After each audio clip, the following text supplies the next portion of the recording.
আজকে তোমাদেরকে খুব সুন্দর একটা জিনিস দেখাবো। এই যে আমাদের অ্যাডিনিয়াম গাছটা রয়েছে, আর এটাতে দেখো কি সুন্দর হর্ন হয়েছে। এই প্রথম কিন্তু মানে আমার ছাদে যে অ্যাডিনিয়াম গাছ রয়েছে না, সেটাতে প্রথম হর্ন হলো। মানে খুবই ভালো লাগছে, বেশ আনন্দও লাগছে, তাই তোমাদের সঙ্গে শেয়ার করলাম। আর তোমাদেরকে বলেও রাখি, যারা জানো তারা তো ভালো কথা, যারা জানো না তাদের জন্য বলে রাখি, যদি এরকম হর্ন মানে কারোর কাছে হয়েছে, আর যদি দেখছো হর্নটা মানে বেশ কিছুদিন হয়ে গেছে, মানে ধীরে ধীরে পরিপক্ক হয়ে যাচ্ছে, তখন কিন্তু কি করবে, এরকম করে সুতো দিয়ে বা একটা দড়ি দিয়ে কিন্তু হর্নটাকে বেঁধে রাখবে। নয়তো মানে যখন হর্নটা পুরো পেকে যাবে এবং ফেটে যাবে, হর্নটা পুরো ফেটে যায় এবং ওখানে দেখবে সরু সরু সরু সরু চুলের মতন রয়েছে, এবং যেটার দ্বারা কিন্তু পুরো হর্নটা ফেটে বীজগুলো সব উড়ে চলে যাবে, তোমার কিছুই থাকে না।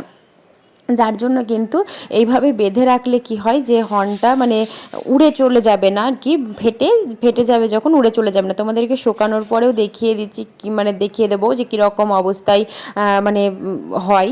ঠিক আছে, এই যে দেখো হর্নটা এখন আমি এইরকমভাবে সুন্দর করে বেঁধে রেখে দিলাম, এটাতে কিন্তু আর ফেটে উড়ে চলে যাবে না, মানে বীজগুলো সবগুলো কিন্তু আমি সংরক্ষিত করতে পারবো। ঠিক আছে, তো তোমাদেরও কার কার কাছে অ্যাডিনিয়ামের হর্ন হয়েছে সেটাও দেখাবে। আর এই যে দেখো অবস্থা, মানে পেকে যাওয়ার পরের অবস্থা তোমাদেরকে দেখাচ্ছি। দেখো আমি তো মানে বেঁধে রেখেছিলাম, তারপরেও কি পরিমাণ ফেটে গেছে দেখো, এবং মানে পুরো বেরিয়ে চলে যাবে এরকম। তো তোমরাও কিন্তু এভাবে বেঁধে রাখবে। এবং অ্যাডেনিয়াম গাছটা তোমাদের কেমন লাগলো বীজটা দেখতে, সেটা অবশ্যই জানাবে। Bye bye.